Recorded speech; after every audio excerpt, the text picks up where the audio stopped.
우리는 지난주에 하박국서 말씀을 통해서 희락에 대한 이야기를 나눴습니다. 다시 말하면 진정한 기쁨에 대한 이야기를 나눴죠. 하박국의 상황이 어땠어요? 유다라고 하는 자신의 나라가 망하기 일보 직전인 거예요. 하나님께서 말씀하셨거든요. 너희 나라는 망한다. 하박국이 그 말을 들었을 때 그냥 별것 아닌 것이 아니었습니다. 그의 마음이 너무너무 괴로웠어요. 그것이 지난주의 말씀을 통해서 보면 내 창자가 흔들렸다. 내 속에 있는 모든 내장들이 너무나 괴로워서 꼬였다. 화병이 났다. 쉽게 말하면 마음속이 너무 힘들어서 위경련이 났다. 이런 얘기로 말할 수 있죠. 그뿐만이 아닙니다. 턱이 덜덜덜 떨렸습니다. 말을 못 하겠는 거예요. 너무너무 괴로워서.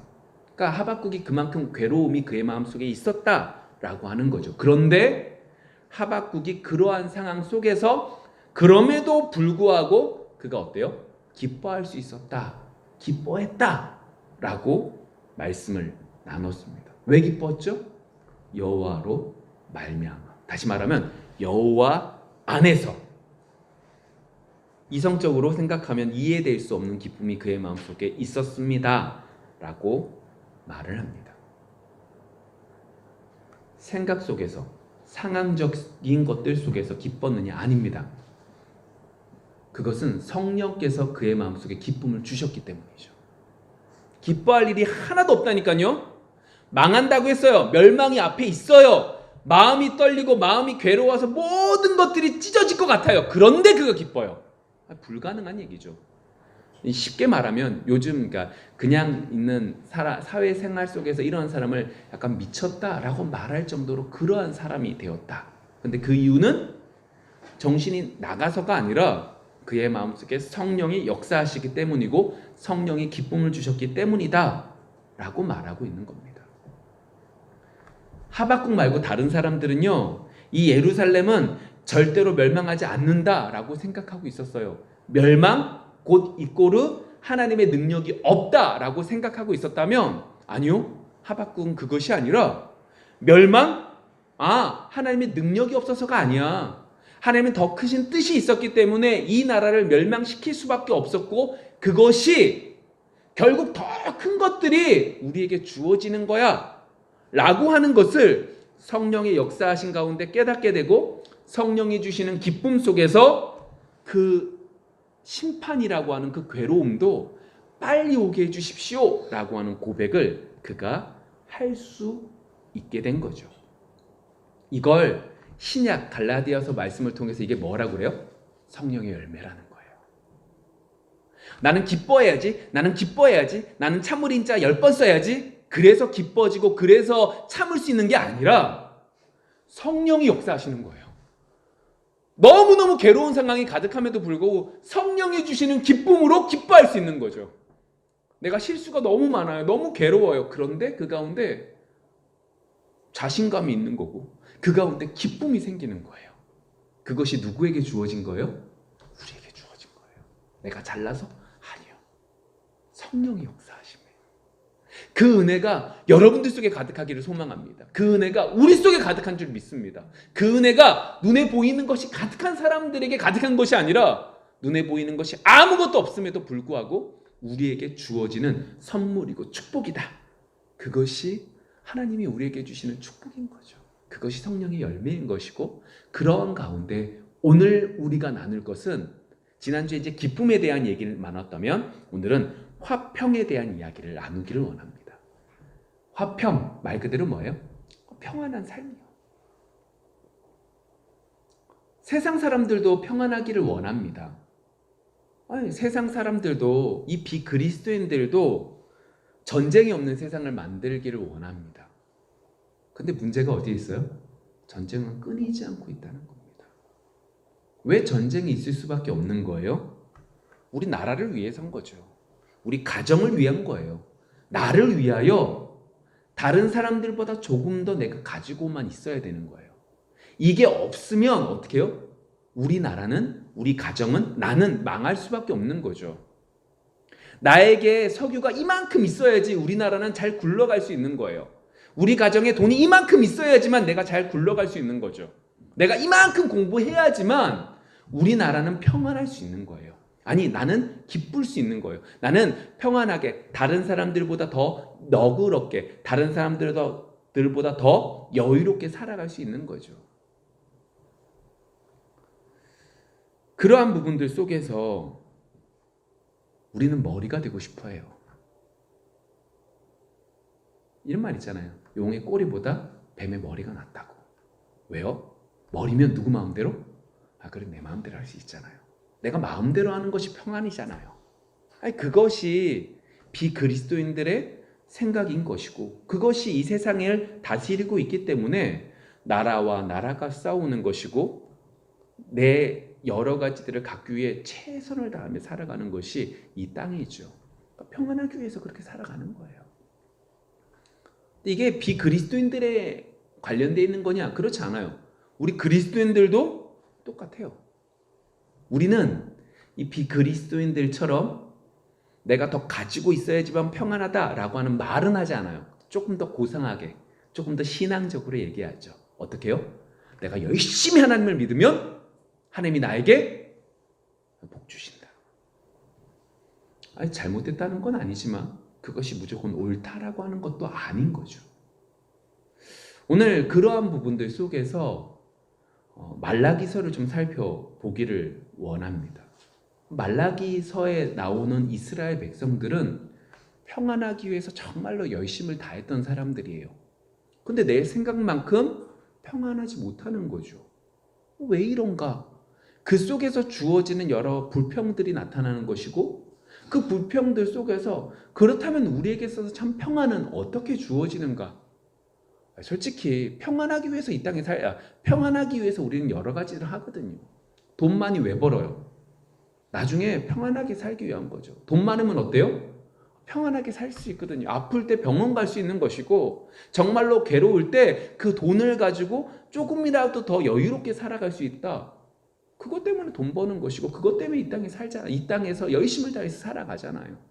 이제 그러한 부분들 속에서 우리에게 있어서 그렇다면 정말로 평안, 우리 그리스도인들에게서 평안은 뭐냐?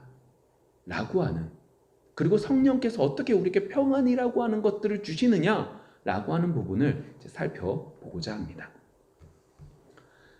구약의 말씀, 성경 속의 제일 마지막 권이 뭐냐? 말라기서입니다. 이 말라기라고 하는 이 뜻은 나의 사자라고 하는 뜻이죠. 그러니까 이 얘기예요. 하나님의 사자가 우리에게 뭐 하시는 거예요? 경고하는 내용들인 거죠. 이스라엘 백성들이 왜 경고의 말씀을 들어야만 됐느냐? 이스라엘 백성들에게서 지금 큰 문제점이 한 가지 생겼습니다. 그게 뭐냐면, 하나님께서 이스라엘 백성들에게 뭐라고 말하냐? 내가 너희를 사랑한다라고 말씀하세요. 여러분들에게 있어서 하나님이 여러분들을 사랑한다라고 말을 하면 여러분들은 기쁘시겠습니까? 슬프시겠습니까? 기쁘죠. 근데 한 가지 문제가 생깁니다. 하나님이 이스라엘 백성들에게 내가 너희들을 사랑한다라고 말했는데 이스라엘 백성들이 지금 따지고 드는 거예요. 불평하는 거죠. 언제 하나님이 나를 사랑하셨습니까? 라고 따지는 거예요. 황당스럽죠? 이유가 있습니다. 그렇게 하나님 앞에 따지고 드니까 자신의 생각처럼 되지 않으니까 그들이 하나님께 제사를 드리는 모습이 엉망이 되어져 가기 시작해요. 그래서 하나님이 이스라엘 백성들에게 말하는 거예요. 너희들 제사가 엉망이다? 그랬더니 그 제사를 지내는 제사장들이 뭐라고 따지고 들어요? 언제 우리가 제사를 엉망으로 드렸습니까? 우리 제사 올바로 드렸는데요? 라고 항의하는 겁니다. 황당스럽지 않습니까? 우리가 생각할 땐 하나님이 우리에게 사랑한다 라고 말씀만 주시면 그것으로 기뻐하며 이 마지막 때를 잘 살아갈 것 같은데 썩 그렇지는 않습니다. 하나님이 사랑한다고 하는 그 말에 언제 나를 사랑하셨습니까? 라고 불평하는 것이 인간의 모습이고, 그것이 이스라엘의 모습이며, 그것이 나의 모습이고, 그것이 여러분들의 모습입니다. 먼저 이제 사랑에 대한 얘기를 좀 해볼게요. 말라기서 1장 2절에 보시면 이렇게 말합니다. 여호와께서 이르시되 내가 너희를 사랑하였노라. 사랑하셨대요. 그런데 사랑하였노라 하나 너희는 이르기를 주께서 어떻게 우리를 사랑하셨나이까 하는도다. 나 여호와가 말하노라 에서는 야곱의 형이 아니냐. 그러나 내가 야곱을 사랑하였고. 분명히 하나님이 이스라엘 백성들에게 사랑했다고 말하는데 이스라엘 백성들이 뭐라고 하는 거예요? 하나님 언제 나를 사랑하셨습니까? 지금 내 형편을 좀 보십시오. 내 형편을 보시면 어찌 나를 사랑했다고 말할 수 있겠습니까? 라고 말한다는 거죠. 자, 이 얘기가 왜 나오냐면 우리는 이 시대적인 상황을 좀 보셔야 돼요. 이 상황이 어떤 상황이냐? 이스라엘 백성들이 이제 포로로 잡혀가게 됩니다. 북이스라엘의 먼저 멸망하고 남유다가 멸망하게 되죠. 멸망한 이유는 그들이 하나님을 잘 섬기지 않았기 때문입니다. 그것이 성경의 가르침입니다. 그것이 우리가 받아야 되는 말씀입니다.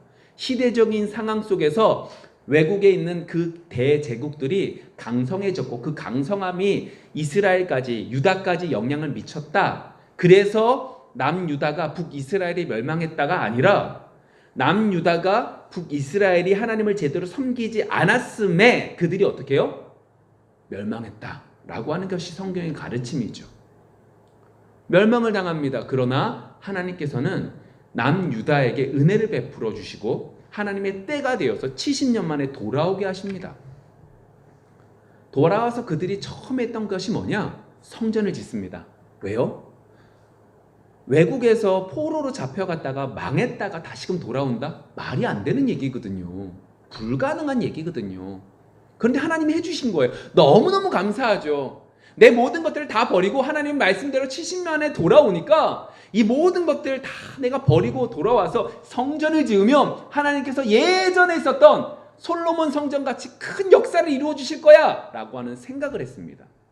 그런데 여러 가지 사람들의 방해로 성전이 지어지지 못하게 되죠.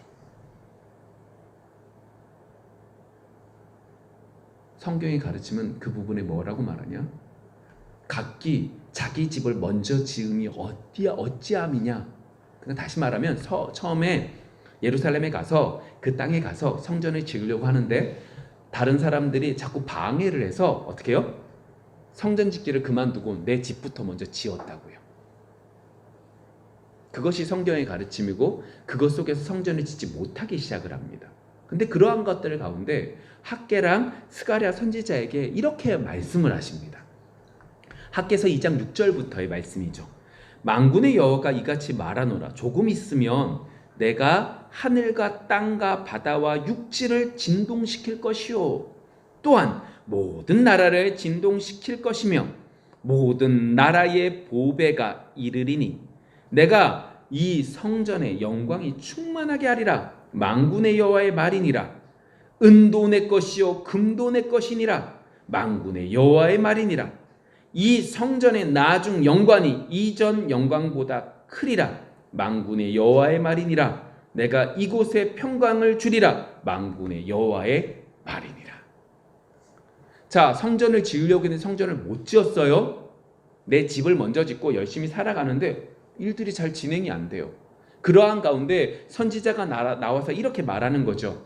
야, 너희들 성전 지으면 조금 있으면 모든 금은보화가 모든 사람들이 와서 이 성전에서 하나님을 찬양하게 될 거야. 이 성전에서 어떻게 해요? 하나님을 높이게 될 거야. 너희들이 그렇게 되면 이 이스라엘, 이 유다라고 하는 나라는 다시금 일어서게 될 거야 라고 하는 말씀이 선포되어지게 됩니다. 마음이 어떨까요?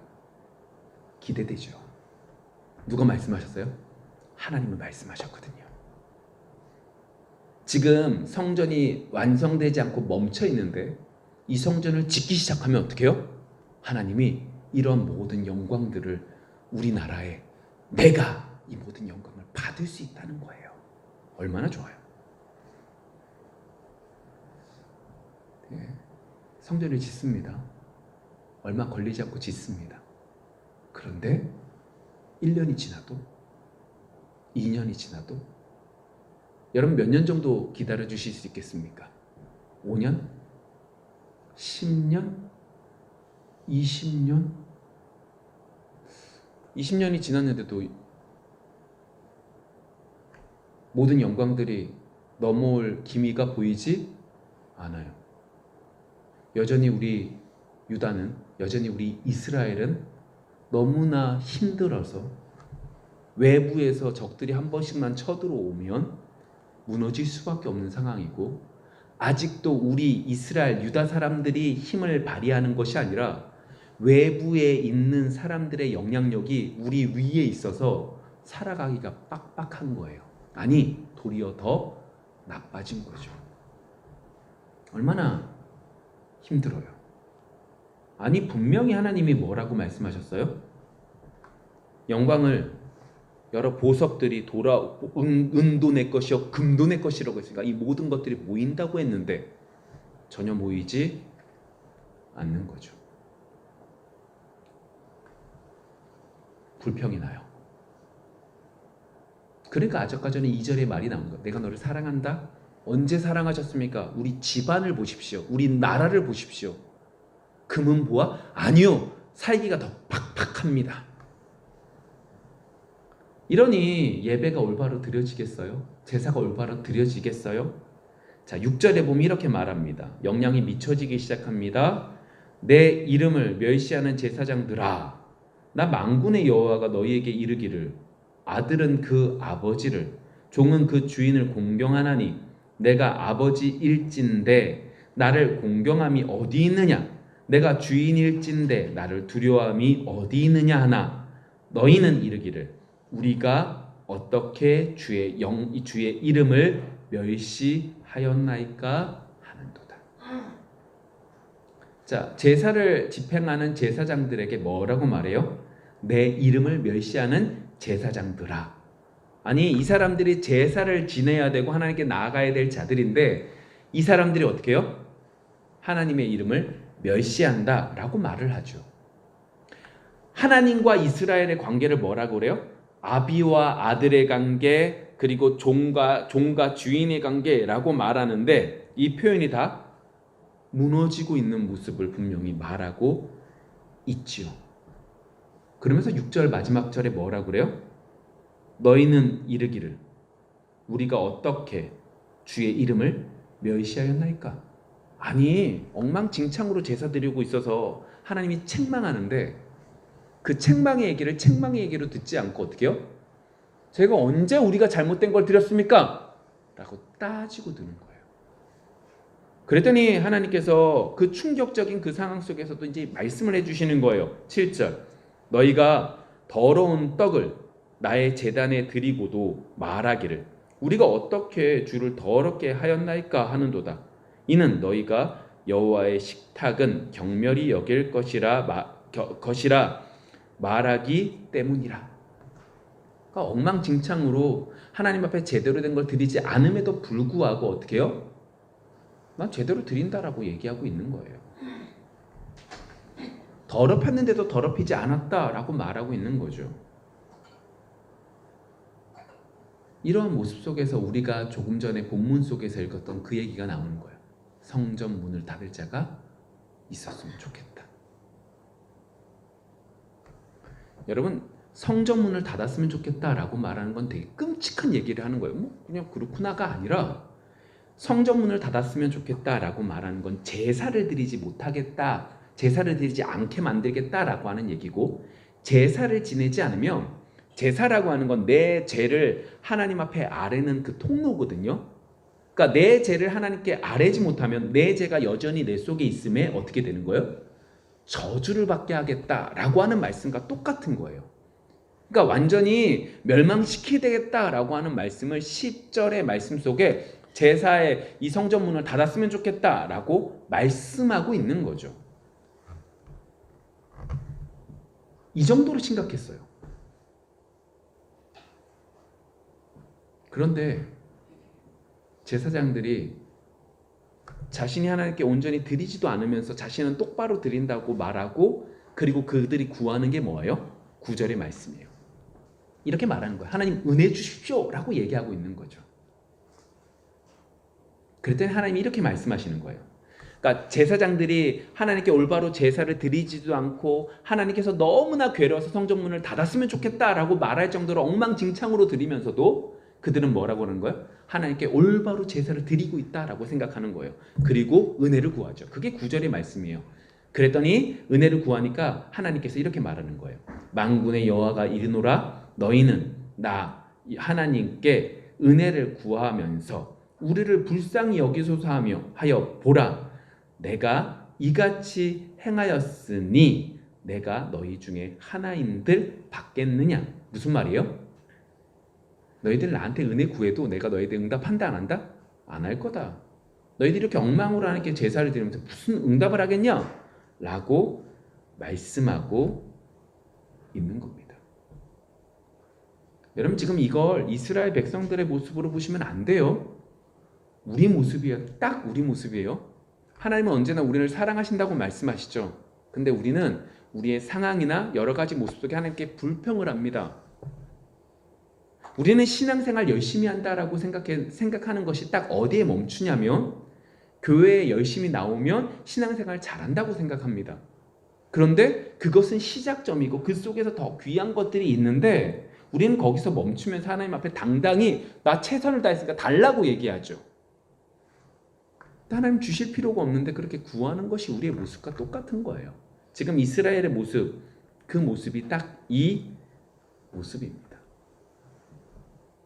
그렇다면 우리 한번 제가 서두에 말했던 얘기가 뭐냐면 화평에 대한 얘기잖아요. 그럼 평강이라고 하는 것은 우리에게 어떻게 받아들여지는 거지? 라는 생각이 들지 않겠습니까? 자, 그 부분을 알기 위해선 2절의 말씀들을 한번 더 생각을 한번 해볼게요. 2절의 말씀 속에 하나님이 뭐라고 말씀하시냐? 하나님이 너희를 사랑한다고 말씀하세요. 자, 이게 왜 중요하냐면 하나님께서 분명히 사랑한다고 말했는데 이스라엘 백성들은 뭐라고 변명해요? 하나님이 만약 사랑한다면 나한테 이러한 괴로움을 주시면 안 되지 않습니까? 라고 말하고 있잖아요. 이 모습이 딱 어디에서가 똑같이 나타나냐면 출애굽한 이스라엘 백성들의 모습 속에서 동일하게 나타납니다. 이스라엘 백성들이 출애굽을 합니다. 그리고 그 출애굽의 모습 속에서 하나님께서는 이스라엘 백성들에게 언제나 그들이 원하는 것들을 허락해 주시지 않으셨습니다. 잘 생각해 보세요.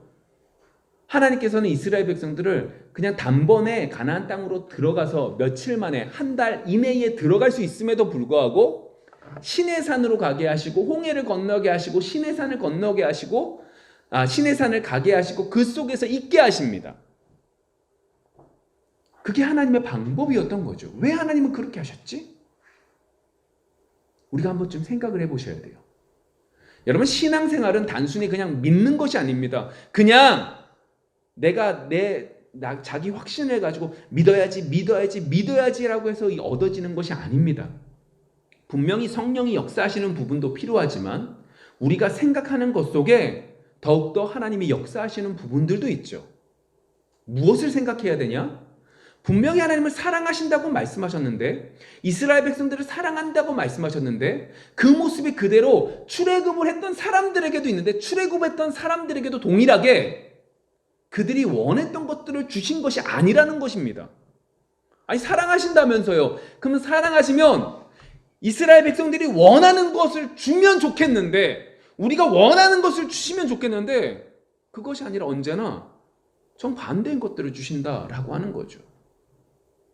그것이 더 나아가면 화평, 평안이라는 것을 우리가 요구하며 우리가 구하기를 원하는데 그 평안이라고 하는 것이 결과적으로는 평안을 주어지는데 그 과정 속에서 우리가 생각하는 그 모습과 하나님이 주시고자 하는 그 모습은 좀 다르구나 라고 하는 걸 보게 된다는 거예요. 아니야 그래도 내가 좋아하는 걸 주실 거야. 아니에요. 성경 속에서 보시면 그렇지 않아요. 왜 그러지? 이걸 이제 우리가 생각해야 되는 거죠. 자, 오늘 말씀 속에서는 이제 누구에 대한 얘기가 오늘 말씀 속에서 나아가고 있는 야곱에 대한 이야기를 다루기 전에 우리 이제 출애굽을 했던 사람들의 모습을 좀 보셔야 돼요. 신명기서 7장 6절부터 8절의 모습을 보시면 하나님이 이스라엘 백성들을 출애굽하는 사람들에게 사랑한다고 말하는데 그 사랑의 모습이 조금 달라요. 이스라엘 백성들이 잘해서 사랑한다고 표현하지 않아요. 보실까요? 6절부터 너는 여호와 내 하나님의 성민이라. 내 하나님 여호와께서 지상 만민 중에서 너를 자기 기업의 백성으로 택하셨나니. 택했대요. 여호와께서 너희를 기뻐하시고 너희를 택하심은 너희가 다른 민족보다 수요가 많기 때문이 아니니라. 너희는 오히려 모든 민족 중에 가장 적으니라. 여호와께서 다만 너희를 사랑하심으로 말미암아 또는 너희의 조상들에게 하신 맹세를 지키려 하심으로 말미암아 자기의 권능의 손으로 너희를 인도하여 내시되 너희를 그 종 되었던 집에서 애굽 왕 바로의 손에서 속량하셨나니. 분명히 하나님이 사랑하셨다라고 말하는데 그 사랑의 모습은 이스라엘 백성들이 잘해서가 아니라 하나님이 뭐 하신 거예요? 택했기 때문이래요. 하나님이 택했기 때문에 하나님이 사랑하신다는 거예요. 사랑할 일들을 해서 너희들이 잘했기 때문에 열심을 했기 때문에 하나님이 너희를 사랑하는 거야가 아니라 주고받는 게 아니라 하나님이 택했고 하나님이 사랑한다 라고 말하고 있는 거죠. 사랑해서 어떻게 해요? 끌고 가고 있다. 사랑해서 애굽이라고 하는 나라에서 끄집어냈다 라고 말하고 있는 거예요. 와, 그러면 좀 더 볼게요. 오늘 우리는 말라기서의 말씀을 통해서 하나님이 이스라엘 백성들에게 사랑한다고 말씀하셨어요. 근데 이스라엘 백성들은 그게 불평인 거예요. 이스라엘 백성들의 마음은 평안이라고 하는 건 그들의 생각의 평안은 눈에 보이는 것이 많은 거였어요. 외부의 적들의 공격이 적어지는 것이고 물질이 풍성해지는 것이고 곡식이 많이 나는 거였어요. 근데 하나님은 이것들을 주지 않거든요. 그들이 원하는 걸 주지 않으니까 이스라엘 백성들은 불평이 가득할 수밖에 없는 거죠. 우리도 마찬가지잖아요. 하나님, 예수님 잘 믿으면 좀 잘 됐으면 좋겠는데, 내 자식이 잘 되고 돈이 잘 되고 모든 것들이 잘 됐으면 좋겠는데 잘 되는 사람들이 있는 반면 안 되는 사람들이 더 많아요. 그럼 뭐예요? 우리는 하나님의 축복을 받지 못한 겁니까? 이것 때문에 괴로워요. 근데 그게 아니네요. 오늘 말씀을 보면 하나님이 지금 사랑한다라고 말하는 그 전제는 뭐예요? 하나님이 택했다는 거예요. 하나님이 여러분들을 사랑한다는 건 여러분들이 잘해서가 아니라는 거예요. 하나님이 택했기 때문이라는 거죠. 우리는 택함 받은 사람이라는 거지 우리가 잘해서가 아니라는 거죠. 그래서 하나님께서는 말라기 선지자를 통해서 이스라엘 백성들에게 야곱과 에서에 대한 이야기를 하십니다. 그것이 오늘 우리가 보았던 말라기서 1장 2절 하반절부터 3절의 말씀이에요. 나 여호와가 말하노라 에서는 야곱의 형이 아니냐. 그러나 내가 야곱을 사랑하였고 에서는 미워하였으며 그의 산들을 황폐하게 하였고 그의 산업을 광야의 이리들에게 넘겼느니라. 오늘 성경 속에서 뭐라고 말하냐? 야곱과 에서에 대한 얘기를 합니다. 누가 형이죠? 에서가 형입니다. 에서가 장자권을 가져야 되는 것이고 축복권을 갖는 겁니다. 원칙적으로. 그런데 누가 받아요? 야곱이 가져요. 축복권과 장자권이 있기 때문에 야곱이 복받았구나. 아니에요. 그 모든 것들 속에 하나님이 먼저 그를 사랑해 주신 거죠. 그리고 그 사랑 속에서 야곱의 인생이 펼쳐지기 시작해요. 근데 야곱의 인생을 잘 보세요. 에서가 낫습니까? 야곱이 낫습니까? 에서가 낫습니다. 야곱은 이렇게 말하면 그렇지만 양아치입니다. 얼마나 야비한 사람입니다. 자신의 형에게 장자권을 빼앗기 위해서 별짓을 다 했습니다.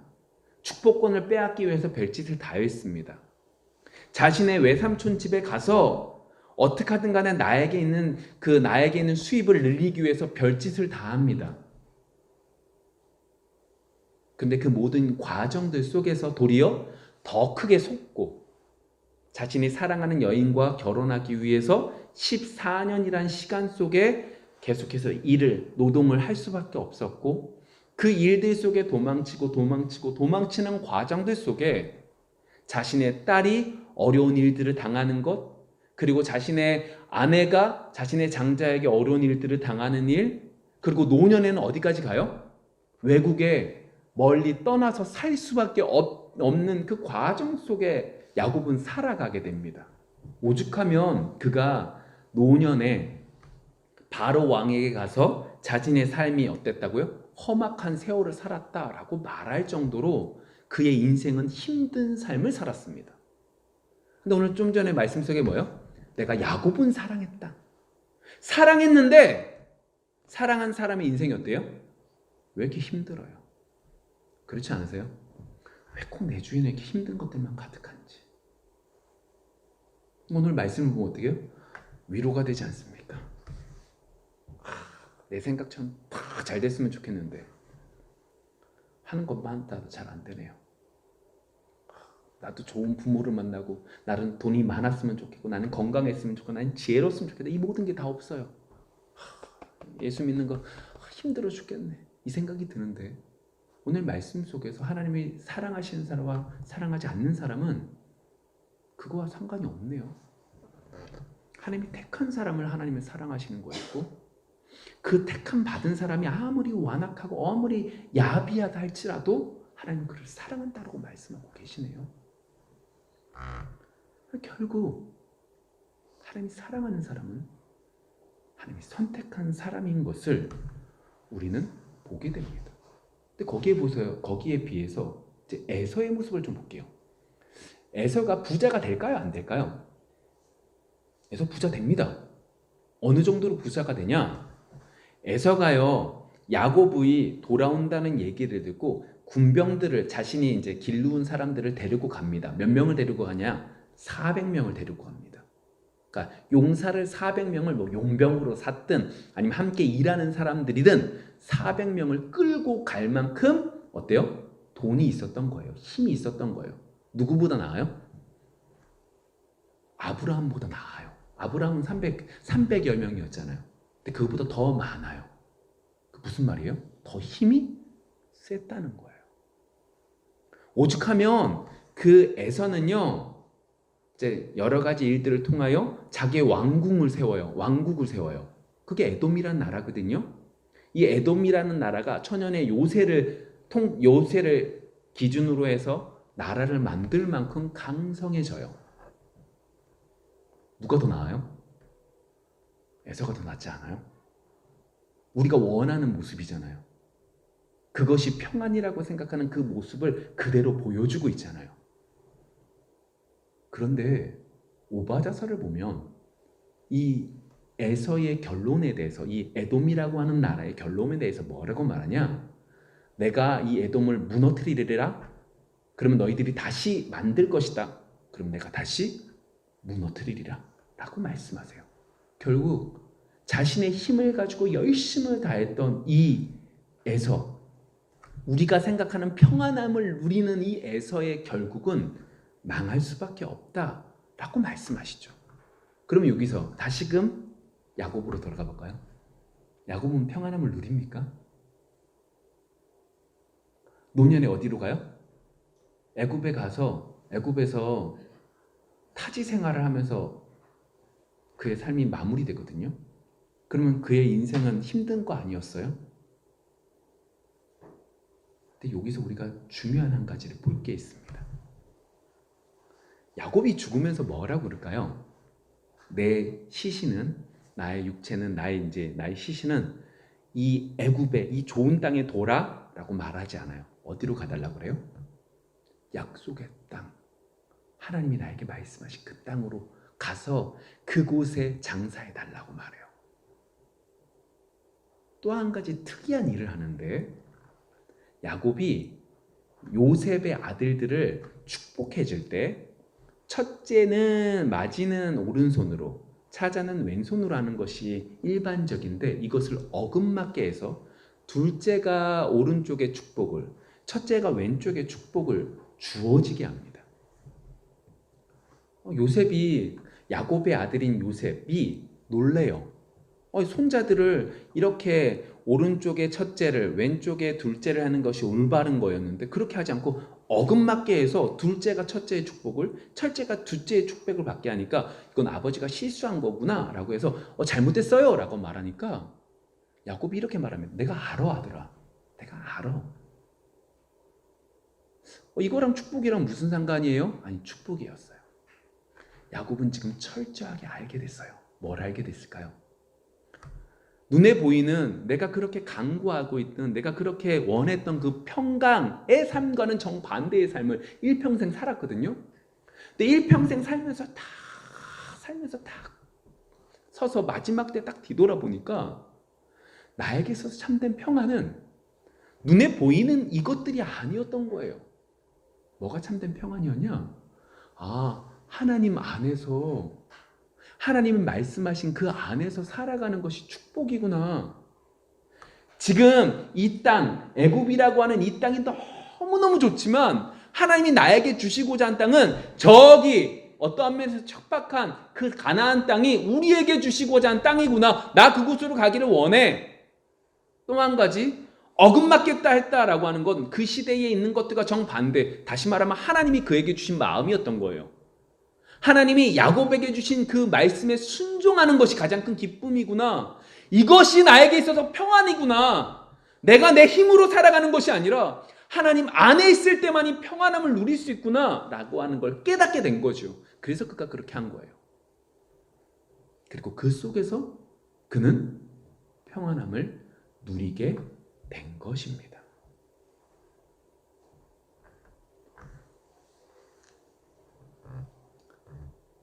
여러분, 우리는 이 땅에서 평안하기를 위해서 몸부림칩니다.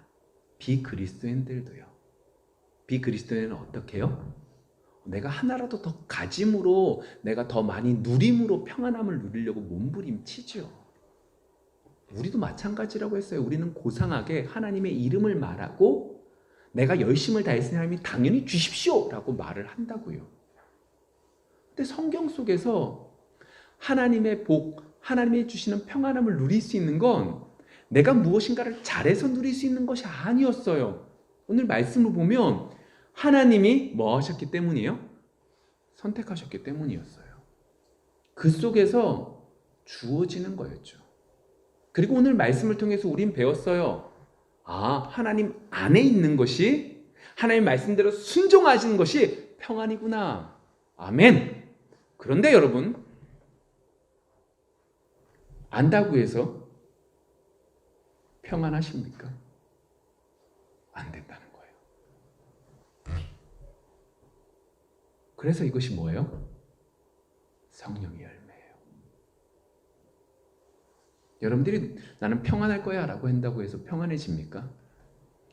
병원에 가면 항상 많은 원인 중에 한 가지가 뭐예요? 스트레스예요. 근데 여러분 스트레스 안 받으려고 노력하겠지만 스트레스 안 받는 인생을 살 수 있습니까? 불가능합니다. 안 돼요. 머릿속으로 내가 스트레스 없이 살아야지, 내가 기쁘게 살아야지. 안 돼요. 그러면 어떻게 해요? 이거 우리는 평안할 수 없네요. 아니에요. 그래서 이것이 뭐예요? 성령의 열매인 거예요. 성령께서 역사하시면 여러분들 속에 예수 그리스도를 알게 하세요. 예수님이 날 위해서 돌아가셨다는 것이 믿어지게 하세요. 그 십자가의 은혜가 무엇인지 알게 하세요. 그러면 어떻게 해요? 그 안에 있음이 평안함이 되는 거예요. 누가 하셔야죠? 성령이 알게 하시고 성령이 역사하셔야만 되는 거예요. 여러분 기대되지 않습니까? 하나님이 이번 주에 우리에게 화평에 대한 말씀을 하셨다라고 하는 건 무슨 말이에요? 하나님이 우리에게 이번 한 주를 통하여 이 은혜를 맛보게 해주실 줄 믿는 거죠. 그러니까 하나님이 우리에게 선포해 주신 거죠. 그럼 어때요? 기대해야죠. 어떻게 해요? 내가 열심히 무엇인가? 아니요. 하나님 앞에 온전히 성령을 구하며 내가 할 수 있는 것이 이거밖에 없음을 알아 하나님 앞에 납작 엎드릴 때 불가능한 평안이 우리에게 주어질 줄 믿습니다. 마지막 때에 정말로 주어지는 그 평안 이전에 조금씩 맛보는 그 축복이 우리에게 주어질 줄 믿습니다. 이번 한 주 그 은혜를 누릴 수 있는 우리 모두가 되어지기를 소망합니다. 그것이 결론 내 이름을 크게 될 것이다 라고 말했던 저 제목과 같이 주님의 이름이 우리 속에 주어짐에 평안함이 누려질 줄 믿습니다. 기도하겠습니다.